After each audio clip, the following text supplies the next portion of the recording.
আমার ভাইয়েরা বন্ধুরা আমার, এই জন্য আল্লাহ রাব্বুল আলামিন ডাক দিয়ে বলেন, قد أفلح من تزكى وذكر اسم ربه فصلى।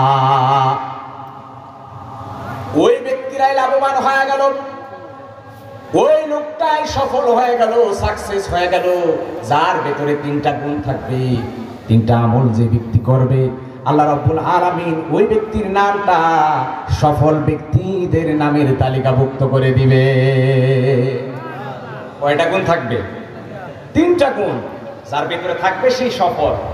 বাড়ি গাড়ি হলে সফল না, অডেল সম্পদের মালিক এই বলে আপনি সফল তা না। যার ভেতরে তিনটা গুণ আছে সেই সফল। আল্লাহ সুবহানাহু ওয়া তাআলা আমাদেরকে এত সুন্দর নিয়ামত দিলেন। দৈনন্দিন এই দুনিয়ার তো আসলে কোনো মর্যাদাই নাই। যদি দুনিয়ার দাম থাকতো, মাসিক টানা পরিমাণও যদি দুনিয়ার মর্যাদা থাকতো, তাহলে কোনো কাফের বদ্দিন, কোনো হিন্দু মুশরিককে এক ঢোক পানি আল্লাহ তাআলা পান করতে দিতেন না। কারণ দুনিয়ার যেহেতু দাম নাই, মর্যাদা নাই, খাও পাইকারি, সবাইকে এই দুনিয়া খাওয়াচ্ছে। যে কাফের সেও খাচ্ছে, যে নামাজ পড়ে তাকেও আল্লাহ তাআলা রিজিক দিচ্ছে, আলো বাতাস দিচ্ছেন, খাবার দিচ্ছেন, অক্সিজেন পাচ্ছে। আর যে লোকটা মুসলমান নামাজ আদায় করছে তাকেও দিচ্ছে, যে নামাজ আদায় করে না পড়ে না আল্লাহ তাকেও নিয়ামতের সাগরে ভাসিয়ে রেখেছেন। কথা বলেন ঠিক কিনা? এর মানে হচ্ছে দুনিয়ার কোনো দাম নাই। এই জন্য আল্লাহ তাআলা হলেন রহমান, আল্লাহ দয়ালু, দুনিয়াতে সবার উপর দয়া করছেন। আল্লাহর আরেকটা নাম হলো রহিম, রহিম ফিল আখিরাহ। এই রহিম সিফতটা আল্লাহ তাআলার সাথে আখিরাতের জন্য প্রযোজ্য। আখিরাতে আল্লাহ কাফিরদের উপর দয়া করবে না, আখিরাতে দয়া করবে শুধু মুমিনদের উপর। বলি সুবহানাল্লাহ। আল্লাহ তাআলা আমাদেরকে এত কিছু, এত নিয়ামত দিলেন, এরপরও আমরা আল্লাহকে ভুলে যাই। মানুষ তো এখন সবকিছুই মেডিকেল, সবকিছু আবিষ্কার করতেছে, সবকিছুই তৈরি করতেছে। করাচির এক ডাক্তারের কাছে এক মোবাল্লিগ প্রশ্ন করলেন যে আপনারা কত কিছুই বানাচ্ছেন, একজনের চোখ নিয়ে আরেকজনের চোখে লাগাচ্ছেন, কিডনি বিক্রি হচ্ছে, একজনের কিডনি আরেকজনের শরীরে লাগিয়ে তাকে সচল রাখছেন, তা আপনারা কি কিডনি বানাতে পারেন না? তো করাচির ডাক্তার ডেকে বলে যে কিডনি এটা সাধারণ জিনিস না। আমরা যদি কোটি কোটি টাকা খরচ করে যদি কিডনিটা বানায়ও, কিডনির ভিতরে একটা ছাঁকুনি আছে, একটা নেট আছে, একটা জাল আছে। আমরা যে পানিগুলো পান করি, ওই পানিগুলোকে ছাকার কাজ করে হলো কিডনি। কিছু পানি আমাদের শরীরে কাজে লাগে, আর যেগুলো ময়লা আবর্জনা থাকে এগুলো পেশাবের রাস্তাতে বের হয়ে যায়, আবার অন্য কোনো নাপাক বের হয়ে যায়। তোর ভিতরে যে একটা ছাকনি আছে, যদি কিডনি বানাতেও পারি, ওই ছাকনিটা বানাবার মতো ক্ষমতা পৃথিবীর কোনো মানুষের নাই। বলি সুবহানাল্লাহ। এরপরেও যদি কেউ বানিয়েও ফেলে, তার ভিতরে একটা সেন্সর আছে, একটা মস্তিষ্ক আছে, অটোমেটিক কাজ করে ওই সেন্সরটা কিডনির ভিতরে, যে কি পরিমাণ পানি এই লোকটার দরকার আছে ভেতরে রাখতে হবে, আর কি পরিমাণ পানি আউট করে দিতে হবে। একটা সেন্সর, একটা মস্তিষ্ক, একটা বুদ্ধি শক্তি ওখানে আছে। পৃথিবীর কারো ক্ষমতা নাই ওই সেন্সরটা তৈরি করতে। বলি সুবহানাল্লাহ। আলহামদুলিল্লাহ, আলহামদুলিল্লাহ নাহমাদুহু ওয়া নাস্তাঈনুহু ওয়া নাস্তাগফিরুহু ওয়া নু'মিনু বিহি ওয়া নাতাওয়াক্কালু আলাইহি ওয়া নাউযু বিল্লাহি মিন শুরুরি আনফুসিনা ওয়া মিন সাইয়্যাতি আ'মালিনা। من يهد الله فلا مضل له ومن يضلله فلا هادي له أي فلا تجد له وليا مرشدا. أشهد أن لا إله إلا الله وحده لا شريك له لا شريك له ولا وزير له ولا نذير له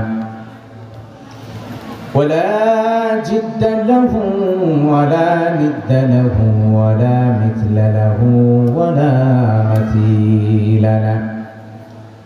وأشهد أن سيدنا وسندنا وحبيبنا ومولانا محمد الذي أرسله بالحق بشيرا ونذيرا وداعيا إلى الله بإذنه سراجا وقمرا منيرا. أما بعد فقد قال الله تعالى في كلامه المجيد والفرقان الحميد. أعوذ بالله من الشيطان الرجيم. بسم الله الرحمن الرحيم.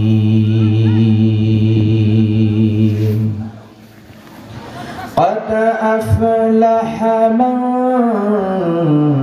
تزكى وذكر اسم ربه فصلى. صدق الله العلي العظيم. وقال رسول الله صلى الله عليه وسلم: الكيس من دان نفسه وعمل لما بعد الموت، أو كما قال النبي عليه الصلاة والسلام. وقال شاعر علام: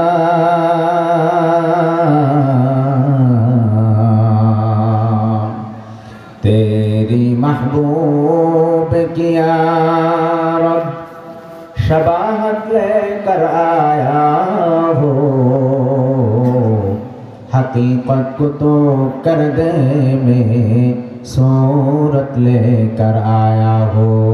बलगल उला बिकमालिही कशफत तुजा बिजमालिही हसनत जमीउ खिसालिही सल्लो अलैहि व आलिही। इमामल अव्वलीन अल आखिरीन बरसतका रहमतल लिल आलमीन। ला इलाहा इल्लल्लाह ला इलाहा। জবান খুলে সবাই পড়ি মোহাম্মতের সাথে। এই সুযোগে আমরা ফাঁকা জায়গাগুলো পূরণ করে বলবো। আমরা যে কয়জনই আছি জমে মিলে বসবো, যাতে আমাদের এখান থেকে দেখতে যেন পরিবেশটা যেন দেখতে সুন্দর হয়। একটু কষ্ট করে যুবক ভাইরা যারা আছি কষ্ট করে সামনে আসি, আসেন না, মেহরবানি করে সামনে আসেন। ফাঁকা জায়গাগুলো পূরণ করে বলবো, যাতে করে আমাদের পরবর্তী বক্তা যিনি আসবেন উনি যেন সুন্দর একটা পরিবেশ পেয়ে যান। একটু জবান খুলে সকলে পড়ি লা ইলাহা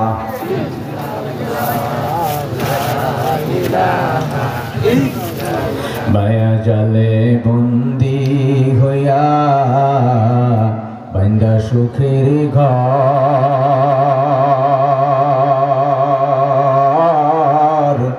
পরকে লইয়া করছ বসত আপন কইরা পর। তোমার কি বায় আপন অনন্তকাল রে,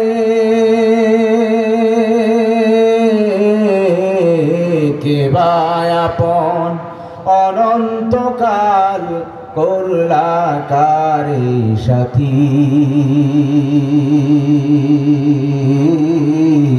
কার লাগিয়া কান্দ দিবারাতি, ভেবে দেখো কেউ হবে না,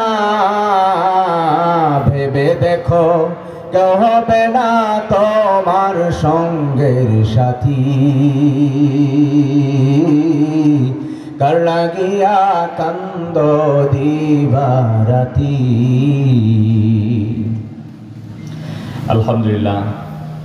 অধ্যকার আয়োজিত কয়রা আলোর কাফেলা যুব সংগঠনের উদ্যোগে ইসলামী সাংস্কৃতিক অনুষ্ঠান ও ওয়াজ মাহফিলের প্রধান মেহমান মধ্যমণি মার্কাজুন নূর মাদ্রাসার মান্যবর প্রিন্সিপাল, দেশ নন্দিত মুফাসসির, সারা বাংলার আলোড়ন সৃষ্টিকারী বক্তা, বাতিলের আতঙ্ক, ওলামায়ে হক্কানি মুখপাত্র হযরতুল আল্লাম মুহতারাম মুফতি রেজওয়ান রফিকি হাফিজাহুল্লাহ এতক্ষণ যাবৎ আলোচনা করলেন দারুল উলুম সরিষাবাড়ির মান্যবর শিক্ষা সচিব মুফতি কামারুজ্জামান সিরাজি হাফিজাহুল্লাহ, দিগার ওলামা হাজরাত, বিভিন্ন মাদারিস থেকে আগত আসাতেজে কেরাম, মসজিদ থেকে আগত আইম্মায়ে মাসাজিদ, আজকের মাহফিলের সম্মানিত সভাপতি জনাব আলহাজ ডক্টর মোহাম্মদ শহীদুল্লাহ, সহসভাপতি জনাব আলহাজ মোহাম্মদ আব্দুল হামিদ সাহেব, জনাব মিনহাজুর রহমান চৌধুরী, আজকের মাহফিলের প্রধান অতিথি জনাব নাজমুল হাসান সাহেব, জনাব এম এ করিম সরকার, বিশেষ অতিথি জনাব বীর মুক্তিযোদ্ধা জনাব সামিউল ইসলাম চৌধুরী, জনাব মোহাম্মদ মঞ্জুরুল ইসলাম সাহেব। মঞ্চের সামনে উপবিষ্ট রয়েছেন কোরআন ও হাদিসের প্রেমে পাগল পাড়া চাতক পাখির ন্যায় অপেক্ষমান মুরব্বিয়ানা আওয়াম, কলিজার যুবক বন্ধুরা, স্নেহের কুচিকাচারা, পর্দার অন্তরে উপস্থিত রয়েছেন অতীব সরলা সম্মানিত মা ও বোনেরা। আসুন আমরা মহান মালিকের দরবারে কালিমাত শুকর ও সুজুদ আদায় করি, যে মহান মালিক আপনাকে আমাকে পৃথিবীর এই ক্রান্তি লগ্নে চারদিকের সকল প্রকার অপসংস্কৃতি, সকল প্রকার অশ্লীলতা, বেহায়াপনার পরিবেশ থেকে আলাদা করে আল্লাহ সুবহানাহু ওয়া তাআলা আমাদেরকে এই ঈদ উৎসবের সামনে এমন আনন্দঘন পরিবেশে নিজেদের অন্য সকল ব্যস্ততা পেছনে ফেলে কোরআনের মাহফিলে জেলিসুর রহমান বেহেশতের বাগানে আল্লাহ তাআলা কবুল করেছেন। এই জন্য কালিমাতুশ শুকর আদায় করি, বলি আলহামদুলিল্লাহ। এমন মোবারক মজলিসে বসতে পেরে আপনারা খুশি না বেজার? কম না বেশি? চালাক ইমানদার মুমিন মুসলমান এই জাতীয় মজলিসে বসতে পেরে তারা আনন্দিত থাকবে, খুশি থাকবে। সত্যিকারের অর্থে এটা আমাদের সৌভাগ্যের বিষয়, কারণ চারদিকে এই ঈদকে কেন্দ্র করে যে সকল মেলা মেলানো হয়েছে, যে সকল গান বাজনা নাটক সিনেমার আয়োজন, সেই জায়গা থেকে সেই মঞ্চ থেকে উঠিয়ে আল্লাহ তাআলা কোরআনের মাহফিলে কবুল করেছেন। সত্যি আল্লাহ তাআলা আমাদেরকে বেছে বেছে পছন্দ করে আল্লাহ তাআলা আমাদেরকে এখানে নিয়ে এসেছেন। কথা বলেন ঠিক কিনা? আল্লাহ তাআলা আমাদেরকে পছন্দ করেছেন। আজকে আমরা দুনিয়ামুখী হয়ে গেছি, দুনিয়ার ক্রীড়া কৌতুক খেল তামাশা এটাকে আমরা প্রাধান্য দিয়েছি, কিন্তু আল্লাহ সুবহানাহু ওয়া তাআলা অল্প কিছু মানুষকে এই কয়টা যুব সমাজের উদ্যোগে, এই আলোর কাফেলা যুব সংগঠনের উদ্যোগে আজকে তাদের এই দুঃসাহসিকতার পরিচয় তারা দিয়েছে। চারদিকে নানা প্রতিকূল পরিবেশের ভেতর দিয়েও তারা কোরআনের আলো ছড়িয়ে দেওয়ার উদ্দেশ্যে ইসলামী সংস্কৃতি, ইসলামী তাহজিব তামাদ্দুন আমাদের এই সমাজে প্রতিটি যুব সমাজ প্রত্যেকটা ঘরে ঘরে যেন ইসলামের আলো, ইসলামের বার্তা যেন ছড়িয়ে যায়। এই জন্য নবীন আলেমে দ্বীন, ওলামা তলাবা, যারা জাতির রাহবার, যারা এই সমাজের কল্যাণে কাজ করবে, তারা এমন একটা উদ্যোগ নিয়েছে। তাদের এই উদ্যোগকে আমি স্বাগত জানাই, প্রাণ ভরে তাদের জন্য দোয়া করি। আল্লাহ তাআলা কিয়ামত পর্যন্ত এই কাফেলাকে আল্লাহ তাআলা কবুল করুন, সকলে বলে আমিন। সম্মানিত হাজিরিন, কোরআন কারীমে আয়াতে কারিমা, কোরআন কারীমের ছোট্ট একটা সূরা আলার সর্বশেষ তিনটি আয়াত আপনাদের মাঝে, তিনটি বিষয় সম্বলিত একটি আয়াত আপনাদের মাঝে তেলাওয়াত করেছি। অসংখ্য গণিত হাদিস থেকে ছোট্ট একটা হাদিস আপনাদের মাঝে পাঠ করেছি। এই আয়াত আর হাদিসের মাঝে মিল রেখে মাত্র কয়েক মিনিট প্রধান মেহমান আসার আগ পর্যন্ত অল্প কিছু সময় আপনাদের মাঝে কথা বলার সুযোগ আছে। আল্লাহ সুবহানাহু ওয়া তাআলা তৌফিক দান করে, সকলে বলে আমিন। সম্মানিত হাজিরিন, আমরা এই পার্থিব জীবনটাকে, এই দুনিয়ার জীবনকে বেশি গুরুত্ব দিয়ে ফেলে, যার কারণে দুনিয়ার ক্রীড়া কৌতুক, দুনিয়ার মেলা, দুনিয়ার তামাশা এসব সামনে আসলে সেগুলোকে আমরা প্রাধান্য দিই, আখিরাতকে আমরা ভুলে যাই। অথচ আল্লাহ সুবহানাহু ওয়া তাআলা বলেন, ওয়াল আখিরাতু খায়রুন ওয়া আবকা বাল তুসিরুনাল হায়াতাদ দুনিয়া। বরং তোমরা পার্থিব জীবনকে প্রাধান্য দিলে, এটাকে বেশি গুরুত্ব দিলে, এই পার্থিব জীবন, এই দুনিয়ার চারপাশে কোনো দাম নাই। ওয়াল আখিরাতু, আখিরাত হচ্ছে খায়রুন, শ্রেষ্ঠ, ওয়া আবকা, এবং সর্বশ্রেষ্ঠ। শুধু শ্রেষ্ঠ না, সর্বশ্রেষ্ঠ এবং দীর্ঘস্থায়ী, যেটা শুরু আছে শেষ নাই। ওই আখিরাতের বাড়ির জন্য প্রস্তুতি নেওয়া দরকার আছে না নাই? বাদশাহ হারুন রশিদের কাছে পাগল বাহাদুর সবসময় এসে পড়ে থাকে আর দিনই কথা আলোচনা করে। তো বাদশাহ হারুন রশিদ এক পেয়ালা পানি, এক গ্লাস পানি পান করতেছিলেন। পানিটা হাতে নিয়ে রাখছেন, পানি পান করবেন। তো বাহলুল ডেকে বললেন, জনাব, আপনি আপনার সাথে সামান্য একটু কথা বলতে চাই, কথাটা শুনে আপনি পানিটা পান করেন। বলে কি কথা? বলে আচ্ছা আপনি মনে করেন আপনি এমন একটা জায়গায় আছেন, আপনি তখন পানি পান করবেন, আপনার নিশ্চয়ই পানি পিপাসা লেগেছে। আপনি এমন একটা জায়গায় আছেন যেখানে কোনো পানি নাই, চারদিকে একেবারে মরুভূমি, মরীচিকা, কোথাও কোনো পানির ব্যবস্থা নেই, আর আপনার দরকার হলো পানি। এই সময় আপনি কি করবেন?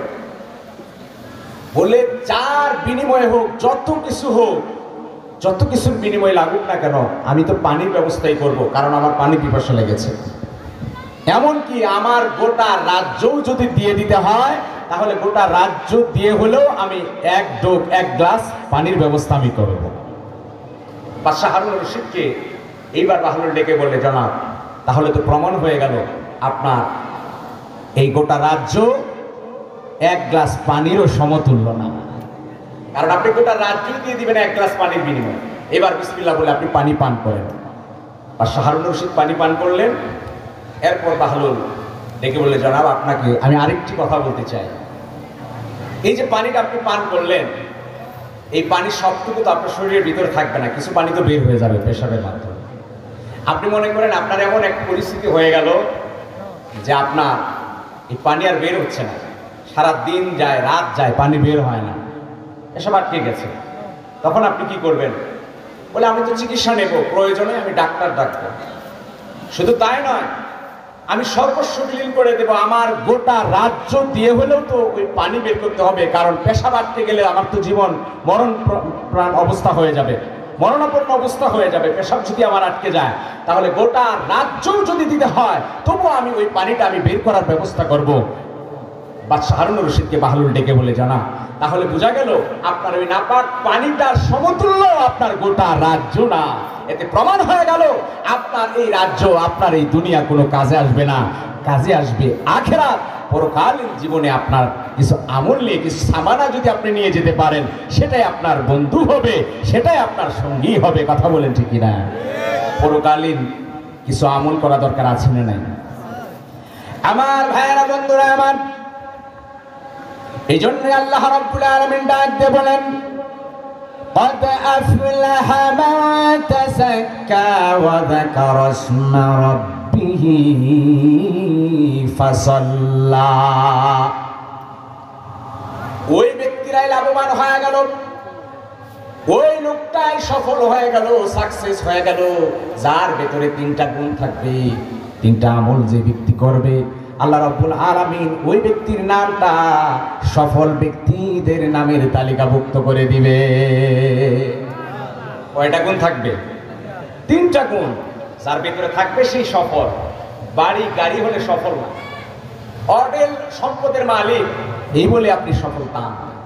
যার ভেতরে তিনটা গুণ আছে সেই সফল। আল্লাহ সুবহানাহু ওয়া তাআলা আমাদেরকে এত সুন্দর নিয়ামত দিলেন।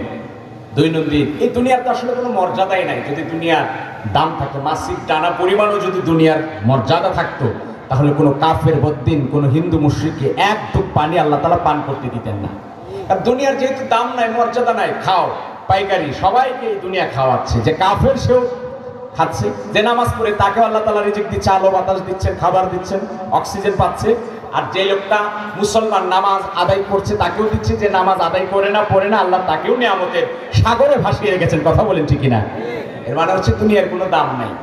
এই জন্য আল্লাহ তাআলা হলেন রহমান, আল্লাহ দয়ালু, দুনিয়াতে সবার উপর দয়া করছেন। আল্লাহর আরেকটা নাম হলো রহিম, রহিম ফিল আখিরাহ। এই রহিম সিফতটা আল্লাহ তাআলার সাথে আখিরাতের জন্য প্রযোজ্য। আখিরাতে আল্লাহ কাফিরদের উপর দয়া করবে না, আখিরাতে দয়া করবে শুধু মুমিনদের উপর। বলি সুবহানাল্লাহ। আল্লাহ তাআলা আমাদেরকে এত কিছু, এত নিয়ামত দিলেন, এরপরও আমরা আল্লাহকে ভুলেছেন। মানুষ তো এখন সবকিছুই মেডিকেল, সবকিছুই আবিষ্কার করতেছে, সবকিছুই তৈরি করতেছে। করাচির এক ডাক্তারের কাছে এক মুবাল্লিগ প্রশ্ন করলেন যে আপনারা কত কিছুই বানাচ্ছেন, একজনের চোখ নিয়ে আরেকজনের চোখে লাগাচ্ছেন, কিডনি বিক্রি হচ্ছে, একজনের কিডনি আরেকজনের শরীরে লাগিয়ে তাকে সচল রাখছেন, তো আপনারা কি কিডনি বানাতে পারেন না? তো করাচির ডাক্তার ডেকে বলে যে কিডনি এটা সাধারণ জিনিস না। আমরা যদি কোটি কোটি টাকা খরচ করে যদি কিডনিটা বানায়ও, কিডনির ভিতরে একটা সাকুনি আছে, একটা নেট আছে, একটা জাল আছে। আমরা যে পানিগুলো পান করি, ওই পানিগুলোকে সাকার কাজ করে হলো কিডনি। কিছু পানি আমাদের শরীরে কাজে লাগে, আর যেগুলো ময়লা আবর্জনা থাকে এগুলো পেশাবের রাস্তাতে বের হয়ে যায়, আবার অন্য কোনো নাপাক বের হয়ে যায়। তোর ভিতরে যে একটা ছাঁকনি আছে, যদি কিডনি বানাতেও পারি, ওই ছাঁকনিটা বানাবার মতো ক্ষমতা পৃথিবীর কোনো মানুষের নাই। বলেছে এরপরেও যদি কেউ বানিয়েও ফেলে, তার ভিতরে একটা সেন্সর আছে, একটা মস্তিষ্ক আছে, অটোমেটিক কাজ করে ওই সেন্সরটা কিডনির ভিতরে, যে কি পরিমাণ পানি এই লোকটার দরকার আছে ভিতরে রাখতে হবে আর কি পরিমাণ পানি আউট করে দিতে হবে। একটা সেন্সর, একটা মস্তিষ্ক, একটা বুদ্ধি শক্তি ওখানে আছে। পৃথিবীর কারো ক্ষমতা নাই ওই সেন্সরটা তৈরি করতে। বলি সুবহানাল্লাহ। আল্লাহ তাআলা আমাদেরকে এত নিয়ামত দিলেন, শরীরের ভিতরে এত কিছু দিলেন, ওই আল্লাহ সুবহানাহু ওয়া তাআলার দিকে ধাবিত হওয়ার দরকার আছে না নাই? আরো জোরে বলেন, আছে না নাই? দুনিয়া ছেড়ে ওই পরকালের জন্য কিছু আমল করা দরকার আছে না নাই? আমার ভাইয়েরা, বন্ধুরা আমার, আল্লাহ রাব্বুল আলামিন বলেন সফল হয়ে গেল ওই ব্যক্তি, এক নম্বর যার ভেতরে গুণ থাকবে তাজাক্কা, আত্মশুদ্ধি যে অর্জন করবে, যে তার চরিত্রটাকে সংশোধন করলো, চরিত্র গঠন করলো। আল্লাহ রাব্বুল আলামিন বলেন ওই লোকটাই সফল কাম হয়ে গেল। আত্মশুদ্ধি, চরিত্র গঠন। আজকে আমাদের কতজন মানুষের চারিত্রিক বৈশিষ্ট্য আমরা অর্জন করতে পেরেছি? যত চারিত্রিক পদার্থ, যত খারাপ গুণাবলী আমার ভেতরে, ক্রোধ, হিংসা, বিদ্বেষ, পরনিন্দা, গীবত, শিকায়ত, সব ধরনের অপকর্মে সাগরে আমরা হাবুডুবু খাচ্ছি। কথা বলেন ঠিকই না? এই অপকর্ম থেকে বের হয়ে শুদ্ধ হওয়া, পরিশুদ্ধ হওয়া দরকার আছে না নাই? তাজাক্কা, যে তার চরিত্রটাকে ঠিক করতে পারবে সেই সফল। চারিত্রিক বৈশিষ্ট্য আমাদেরকে অর্জন করতে হবে। আল্লাহ রাসূল সাল্লাল্লাহু আলাইহি ওয়াসাল্লাম বলেন সিলমান কাতা, তোমার সাথে যে আত্মীয়তার সম্পর্ক ছিন্ন করে দিয়েছে, তুমি তার সাথে আত্মীয়তার সম্পর্ক জুড়ে দাও। আর এই যে ঈদ গেল, এমনও পরিবার আছে, এমন আত্মীয়তার সম্পর্ক বিচ্ছিন্ন হয়ে গেছে যে বছর ঘুরে ঈদ আসে, ঈদের দিনটা ওই আত্মীয় খোঁজ নেয় না, বছরের পর বছর পার হয়ে যায়। আত্মীয়তার সাথে জিদ বশবর্তী হয়ে, জিদের কারণে, হিংসার কারণে আত্মীয়তার সম্পর্ক ছিন্ন করা পরিবার আছে না নাই? আত্মীয়তার সম্পর্ক যে ছিন্ন করবে, সে হাদিসের মধ্যে আসছে লা ইয়াদখুলুল জান্নাত কাত্তা, যে আত্মীয়তার সম্পর্ক ছিন্ন করে, কতে আত্মীয়তার সম্পর্ক যে ছিন্ন করে সে জান্নাতে যাবে না। তওবা না করলে, আত্মীয়তার সম্পর্ক পুনরায় না জুড়লে সে জান্নাতে যাবে না। এটা বান্দার হক। বান্দার সাথে যখন দফা যতক্ষণ না হবে, আল্লাহ তাআলা মাফ করবেন। সিলমান কাতাক ওয়াফু আম্মান জালামাক, আর তুমি তাকে মাফ করে দাও যে তোমার উপর জুলুম করেছে। অথচ জুলুম যে করে তাকে মাফ করতে বলা হয়েছে, অথচ সমাজে নিরপরাধ মানুষকে অপরাধী বানিয়ে বছরের পর বছর জেলখানায় আবদ্ধ করে রাখা হয়। কথা বলেন ঠিক কিনা? মিথ্যা মামলা দিয়ে নিরপরাধ মানুষগুলোকে অপরাধী বানিয়ে তাদেরকে বছরের পর বছর তাদের হায়াত থেকে সময়গুলো কেড়ে নেওয়া হচ্ছে। মিথ্যা তাদেরকে মামলা দিয়ে নিরপরাধ মানুষগুলোকে অপরাধী বানাবার পায়তারা আজকে সমাজে আছে না নাই? নবীজি বললেন যে জুলুম করে তাকেই মাফ করে দাও, অথচ নিরপরাধ মানুষকে আমরা মাফ করি না। নিরপরাধ মানুষের উপর নির্যাতনের খড়গ চলে আসে। আমাদের সমাজেও কিছু মানুষ আছে 100 টাকার বিনিময়ে নিরপরাধ মানুষকে অপরাধী বানায়, অপরাধী মানুষকে বেকসুর খালাস করে দেয়। কথা বলে ঠিক না? ওয়াফু আম্মান জালামা, যে তোমার উপর জুলুম করে তাকে তুমি মাফ করে দাও। ওয়া আহসিন ইলা মান আসা ইলাইক, যে তোমার সাথে খারাপ আচরণ করেছে তুমি ভালো আচরণ করো। তোমাকে গালি দিয়েছে, তুমি তাকে বলো ক্বালু সালাম। আল্লাহ রাব্বুল আলামিন বলেন, আল্লাহর প্রিয় বান্দা হলো তারাই, আল্লাহ রাব্বুল আলামিনের কাছে প্রিয় বান্দা তারাই হয়ে গেল যখন জাহেলরা, অজ্ঞরা, মূর্খরা তাদের সাথে ঝগড়ায় লিপ্ত হবে। আমার আল্লাহ রাব্বুল আলামিন কোরআন কারীমের সূরা আল ফুরকানের 163-64 নম্বর আয়াতে কারিমায় ডেকে বলেন, ওয়া ইযা খাতাবাহুমুল জাহিলুনা ক্বালু সালামা। আল্লাহর প্রিয় বান্দা হলো তারাই, যখন অজ্ঞরা, মূর্খরা যখন তাদেরকে সম্বোধন করে, বিরক্ত করে, তখন তাদেরকে সালামা বলে, তোমাদের উপর শান্তি বর্ষিত হোক। ও ও বন্ধু, তোমার সাথে কেউ খারাপ আচরণ করলো, তুমি তার সাথে খারাপ আচরণ করতে পারো না। তোমাকে কেউ গালি দিয়েছে, আল্লাহর হাবিব ডাক দিয়ে বলেন, আল মুসলিমু মান সালিমাল মুসলিমুনা মিন লিসানিহি ওয়া ইয়াদিহি। প্রকৃত মুসলমান হলো ওই ব্যক্তি যার জবান থেকে, যার হাত থেকে তার ভাই নিরাপদ হয়। এবার আপনি আমি চিন্তা করে দেখেন, আজকের এই মাহফিলে বসে এখন এই মুহূর্তে চিন্তা করেন, আজকের দিনে আপনি কাউকে গালি দিয়েছেন কিনা? আপনার হাত থেকে আপনার প্রতিবেশী নিরাপদ কিনা? আপনার মুখ থেকে আপনার প্রতিবেশী নিরাপদ কিনা? আপনার মুখ থেকে যদি আপনার প্রতিবেশী নিরাপদ না হয়, আপনার হাত থেকে যদি আপনার প্রতিবেশী নিরাপদ না হয়, অধীনস্থরা নিরাপদ যদি না হয়, আপনার নামটা মুসলমানের খাতায় থাকতে পারে না। কথা বলেন ঠিক কিনা?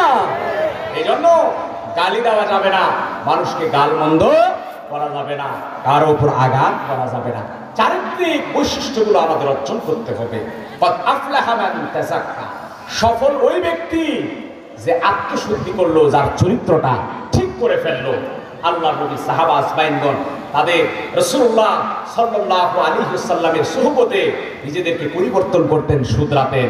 আর আমরা আছি কিভাবে দুনিয়া কামাই করব, কিভাবে আমরা আল্লাহ ওয়ালাদের সাথে সম্পর্ক না করে দুনিয়ার নেতৃস্থানীয় ব্যক্তিদের সাথে যত সম্পর্ক আমরা রাখতে পারি, কার সাথে থাকলে আমার পদ পদবি আসবে, কার সাথে হলে আমি ইউনিয়নের সভাপতি হতে পারবো, কার সাথে সম্পর্ক রাখলে আমি জেলা উপজেলার দায়িত্ব পাবো, এই দুনিয়া করে আমাদের সময়গুলো কাটিয়ে দিচ্ছি। কথা বলেন ঠিক কিনা? দুনিয়া কোনো কাজে আসবে? এদের সাথে দুনিয়াদের সাথে উঠা বসা করলে আপনি দুনিয়া পাবেন, আখিরাত থেকে আপনি বিচ্ছিন্ন হবেন, আখিরাতের বাড়ি আপনার জন্য কঠিন হয়ে যাবে। এজন্য আমাদেরকে সঠিক সংস্পর্শে আসতে হবে। চরিত্র গঠন করতে হলে, আত্মশুদ্ধি করতে হলে আলেম উলামাদের সুহবতে থাকা দরকার আছে না নাই? কোন মাসাদিকিন, যারা নেককার সত্যবাদী, তাদের সাথে তার সঙ্গী হওয়া। আজকে তাদের সাথে আমাদের উঠা বসা না হওয়ার কারণে আমরা অপসংস্কৃতির সকল প্রকার করাল ঘাসে আমরা পড়ে গেছি। আমাদের চারদিকটা ছেয়ে নিয়েছে। আমাদের দেশে এই যে গেল পহেলা বৈশাখকে কেন্দ্র করে আমাদের উপর বিভিন্ন ধরনের হিন্দুয়ানি কালচার চাপিয়ে দেওয়া হয়েছে। এদেশের মুসলমানের সন্তানেরা নামদারি মুসলমান হয়ে তারা এদেশের হিন্দুয়ানি কালচারগুলো তারা মাথা পেতে নিয়েছে। কথা বলেন ঠিক না? আলেমদের সাথে সংস্পর্শ না থাকার কারণে আমরা পহেলা বৈশাখ এর শুভ যাত্রাকে আমরা অস্বীকার করছি না। বাংলাদেশী হিসেবে পহেলা বৈশাখকে আমরা স্বাভাবিকভাবে আমরা বরণ করতে পারি, কিন্তু এটার নাম দিয়ে মঙ্গল শোভাযাত্রা, এটার নাম দিয়ে ভুতুম পেঁচা, বিভিন্ন ধরনের মূর্তি বানিয়ে, বিভিন্ন ধরনের কুরুচিপূর্ণ আচরণ করে পহেলা বৈশাখকে স্বাগত জানানো, হিন্দুয়ানি কালচার জারি করবে, দেশে প্রতিষ্ঠা করতে চায় এদেশের তাওহীদি জনতা, সেগুলো ঘৃণা করে আমরা তা কখনো মানতে পারি না। আমরা পহেলা বৈশাখ উদযাপন করতে গিয়ে আমাদের উপর যে অনুষঙ্গগুলো দেওয়া হয়েছে এগুলো আমরা কখনো মানি না। কারণ আমাদের দেশের মা বোনরা শাড়ি পরবে, আমার দেশের মা বোনরা পর্দায় থাকবে, আমার দেশের মা বোনরা তারা বাঙালি হিসেবে থাকবে, আমরা এটা চাই।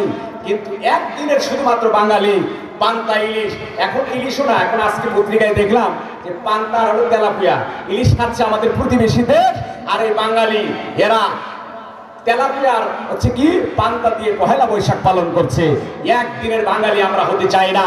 আমরা এদের স্বাধীন করেছি, এদেশের জন্য রক্ত দিয়েছি, আমরা সার্বক্ষণিকভাবে এদেশের জন্য আল্লাহর কাছে কল্যাণের জন্য দোয়া করি। কথা বলে ঠিক না? আওয়াজ দিয়ে বলতে হবে, কল্যাণ দেওয়ার মালিককে। আরো জোরে বলেন, মঙ্গল দেওয়ার মালিককে। ওই হুতুম পেশা, ওই মার্কা, ওই রেলি করে কল্যাণ আনা যাবে না। এসো হে বৈশাখ, বৈশাখ তোমাকে কল্যাণ দিতে পারে না, কল্যাণ দেওয়ার মালিক কে? আরো জোরে বলেন কে? এগুলো এত পাগল, লক্ষ লক্ষ টাকা খরচ করে কিশোরগঞ্জের মিঠামইন থেকে অষ্টগ্রাম পর্যন্ত 14 কিলোমিটার রাস্তা আলপনা আঁকিয়েছে। রাস্তার ভিতরে 9000 লিটার রং, বার্জার পেইন্ট সেখানে খরচ করে তারা আলপনা এঁকেছে। আবার এটা নাকি গিনেস বুক ওয়ার্ল্ডে সেখানে নাম লেখা হবে, খুব সুনাম হবে। এই যে একটা অন্যায় কাজ করেছে, তারা এত টাকা, লাখ লাখ টাকা খরচ না করে আমাদের দেশের পথ শিশু যারা আছে বস্তিতে, বিভিন্ন জায়গায় অনাহারে অনাদরে কত মানুষ আছে, তাদের পেছনে যদি খরচ করত, তাদের পেছনে যদি অর্থটার ব্যয় হতো, তাহলে সেটা রাষ্ট্রের অর্থের সঠিক ব্যবহার হতো। কথা বলেন ঠিক কিনা? এগুলো পাগলামি ছাড়া কিছু না, এটা আমার নাম দিচ্ছে বাংলামি। আমি বলি এটা ফাজলামি, কথা বলে ঠিকই না। আমরা এগুলো কখনো সমর্থন করি না। ওই মিঠামইন থেকে অষ্টগ্রাম হাওড়ের ভিতরে যে রাস্তা বানানো হয়েছে, এক ব্যক্তির, প্রভাবশালী এক ব্যক্তির মনোরঞ্জনের জন্য হাওড়ের ভেতরে রাস্তা বানিয়েছে, পরিবেশবাদীরা এটার কঠোর সমালোচনা করেছে, কথা বলে ঠিক না। হাওড়ে আবার রাস্তা কিসে? হাওড়ে নৌকা চলবে, জাহাজ চলবে, সেখানে নৌযান চলবে, সেখানে রাস্তা বানিয়ে খুব বড় বাহাদুরি, পানির নাব্যতাকে ধ্বংস করেছো, পরিবেশ কিন্তু ধ্বংস করেছো, কথা বলে ঠিক না। আবার ওইটার ভিতরে আলপনা এঁকেছে, কদিন পরে তো এই রংগুলো ক্ষয়ে পড়ে যাবে, দুই পাশের মাছগুলো এই কেমিক্যাল যুক্ত এই রংগুলো পানিতে মিশে যাবে, মাছ সেই পানিগুলো থেকে ক্ষতিগ্রস্ত হবে, সেই মাছ আমরা খাবো। তাহলে তারা আমাদেরকে কি শেখাতে যাচ্ছে, আমাদের কি দিতে যাচ্ছে? আমাদের পরিবেশের ক্ষতি করছে, আমাদের রাষ্ট্রের ক্ষতি করছে। আমরা তাওহীদি জনতা, আমরা তা কখনো মেনে নিতে পারি না, কথা বলেন ঠিক কিনা। কিন্তু এটা কে করছে? নামদারি মুসলমানরাই তো করতেছে। আজকে যদি মুসলমানদের সম্পর্ক আলেমদের সাথে হতো, আলেমদেরকে যদি বিভিন্ন ভাবে নির্যাতন না করে, তাদেরকে আটকে না রেখে আলেমদের সাথে সাধারণ মানুষকে মিশার সুযোগ দেওয়া হতো, তাহলে রাষ্ট্রের অর্থের এমন অপচয় হতো না, কথা বলেন ঠিক কিনা। এই জন্য আমার ভাইরা আলেমদের সাথে থাকা দরকার আছে না নাই? আর ওজোরে বলেন আছে না নাই? আফলাহা মান তাযাক্কা, সফল ওই ব্যক্তি যার ভিতরে তিনটা গুণ আছে। কয়টা গুণ? জোরে বলেন কয়টা গুণ? এক নম্বর হলো যে চরিত্রটাকে ঠিক করলো, চরিত্র ঠিক করে ফেললো। দুই নম্বর ওয়াযাকারা রাসমা রাব্বিহি, তার রবের, তার প্রতিপালকের জিকির করলো, আল্লাহ সুবহানাহু ওয়া তাআলার জিকির। জিকির তো মৌখিকভাবে আমরা জিকির করি, আল্লাহ রাব্বুল আলামিনের যে মৌখিকভাবে আমরা যে জিকিরটা করি আল্লাহ সুবহানাহু ওয়া তাআলা, সেটা তো আছেই। জিকিরের উদ্দেশ্য হচ্ছে আপনার আমার দৈনন্দিন জীবনে প্রতিটা মুহূর্তে, প্রতিটা ক্ষেত্রে আল্লাহ রাব্বুল আলামিনের ধ্যান খেয়াল অন্তঃকরণে পয়দা করা। কারণ আপনি আমি যা কিছু করি না কেন, সব আল্লাহ তাআলা দেখেন কি দেখেন না? আরো জোরে বলেন দেখেন কি দেখেন না? আমার ভাইয়েরা, বন্ধুরা আমার, আপনার আমার কর্মকাণ্ড সব কিছু আল্লাহ রাব্বুল আলামিন কুদরতি স্যাটেলাইটে রেকর্ড করে রাখেন। আমার আল্লাহ রাব্বুল আলামিন বললেন, মা ইয়ালফিযু মিন কাউলিন ইল্লা লাদাইহি রাকীবুন আতীদ। মানুষ যা কিছু মুখ থেকে উচ্চারণ করে, যা কিছু মুখে মানুষ বলে, আল্লাহ রাব্বুল আলামিন ডাক দিয়ে বলেন, চৌকস বিচক্ষণ ফেরেশতা বান্দার সকল কর্মকাণ্ডগুলো সব রেকর্ড করে রাখেন। আপনার আমার যত কথাবার্তা, কার্যক্রম সব কিছু রেকর্ড হয়ে যায়। সুতরাং আল্লাহ রাব্বুল আলামিনের ধ্যান খেয়াল, আল্লাহ রাব্বুল আলামিনের জিকির সার্বক্ষণিক রাখা দরকার আছে না নাই? আল্লাহর ধ্যান খেয়াল যদি আমাদের থাকে, আমাদের ব্যক্তি জীবন শুধরে যাবে, সামাজিক জীবন, পারিবারিক জীবন, রাষ্ট্রীয় জীবন, প্রতিটি ক্ষেত্রে আল্লাহ রাব্বুল আলামিনের স্মরণ আমাদের থাকা দরকার আছে না নাই? সম্মানিত হাজির, সময় সংক্ষিপ্ত, আমার সময় শেষ। আমি আর এক মিনিটে আমার কথা আরেকটু টেনে বাকি কাজগুলো আমি সম্পাদন করবার জন্য আজকে দায়িত্বশীলদের অনুরোধ করব। আল্লাহ রাব্বুল আলামিন আমাদেরকে সফলতার জন্য তিনটা ফর্মুলা দিলেন। জোরে বলেন কয়টা? আরো জোরে বলেন কয়টা? তিনটা। এক হচ্ছে চরিত্রটা ঠিক করতে হবে। দুই নম্বর আল্লাহর জিকির, মানে আল্লাহর স্মরণ সবসময় থাকতে হবে। তিন নম্বর সাল্লাহ, নামাজ আদায় করতে হবে। নামাজের কোনো বিকল্প নাই, নামাজ আদায় করা দরকার আছে না নাই? চরিত্র ঠিক এবং আল্লাহর জিকির, নামাজ, এই তিনটা বৈশিষ্ট্য আমরা আমাদের ভিতরে রাখার চেষ্টা করব। আল্লাহ তাআলা আমাদের সকলকে তাওফিক দান করে সকল বলে আমিন। সম্মানিত হাজির, কয়রা আলোর কাফেলা যুব সংগঠন এরা একটা যুগান্তকারী উদ্যোগ নিয়েছে। আল্লাহ রাসূল সাল্লাল্লাহু আলাইহি ওয়াসাল্লাম 17 বছর বয়সে হিলফুল ফুজল সংগঠন এর মাধ্যমে সেই সময়ের তরুণদেরকে তাওহীদের ভিত্তিতে আহ্বান করেছিলেন, তাদেরকে একত্রিত করেছিলেন। সমাজে এমন সংগঠন থাকা দরকার আছে না? এই সকল তালিবুল ইলমরা